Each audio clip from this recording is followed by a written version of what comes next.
Good day, everyone. So we discussed today about the research insights and other issues regarding with the philosophers such as Thomas Reid,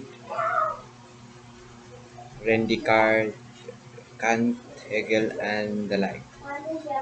So for today, we stand in the grounds that experience begets reason and vice versa, in the sense that this cyclical approach of different or even opposing ideas also believe that these latter contemplate with each other. So, like was in the Thomas Reid, common sense philosopher, stated that we are endowed with reasoning despite of the social status, which you are educated, you're a common folks,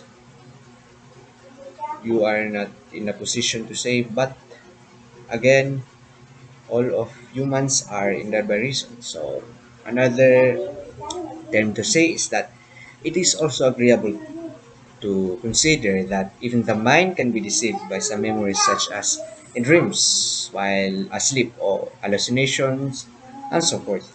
Thinking and sense must join together and cannot be viewed as separate notions because they are supporting one another in reaching the higher goal of existence. So we can also borrow points.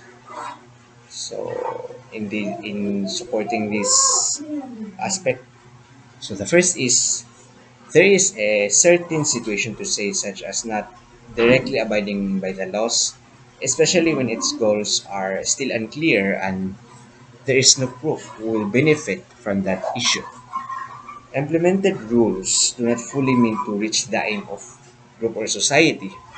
It may even cause confusion and dilemmas in choosing the means given. So we can take an insight from it as saying and a phrase, wisdom is already in a being in its living, and even though it does not realize the latter. This can be likened to the eyebrow, which is already above our eyes but cannot be seen. So there is a need of a mirror in the body part. Likewise, experience and dialogue with other beings is also valued for describing selves. You do not just follow a standard which you cannot do what was the end of your choice. And the second is illusions can be again we can imply I'm sorry, but we can back to the implication of the first supporting points. Having conversation with others can guide us in finding on ourselves. This event is one of the examples on taking spoken things or shared ideas from the fellows to arrive at the conclusion that a being exists with others. Then we will proceed to the second point. Illusions can be inside the mind which manifested through some ideas, although being prone sorry pardon although being prone to the flows of thought, it is still useful and important to consider that the mind is deceived in and out. For example, illusions can be inside the mind which manifest through some ideas which may be far from reality or even irrational ones.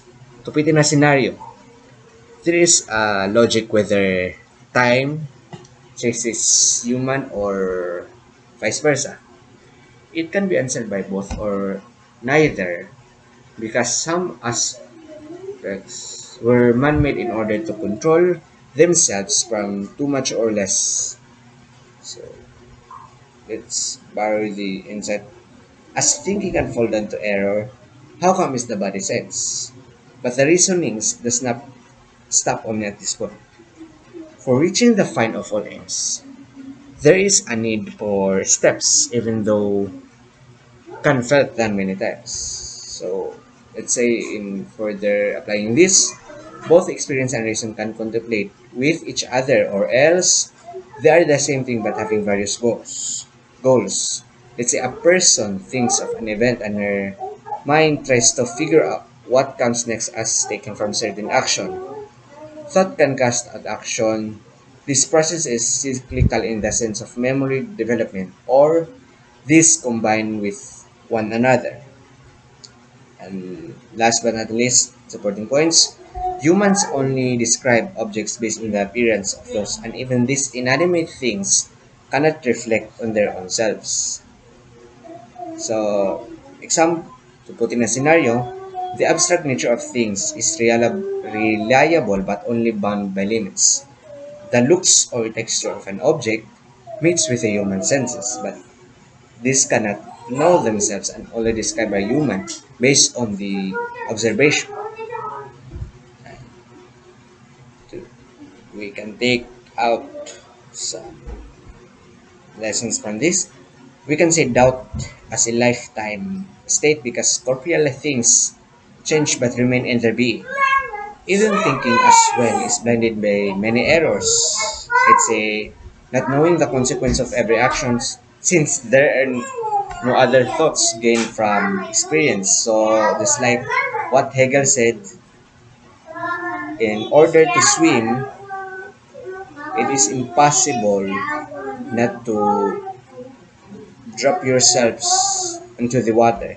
That is very illogical, like that. So, in saying this and working out with that, that is not a weakness. Instead, it guides us from the false image of objects and to take without a whole choice made from our mind that things on consequence. Last but not least, the term of conclusion. The mind and the outer world are so playful that even a thinking being has no clue on what is happening in his surroundings. Somehow, it has been managed by choosing between stepping back or going forth to the goal, which their ends may be both good ones. It seems that's all for today, and thank you very much.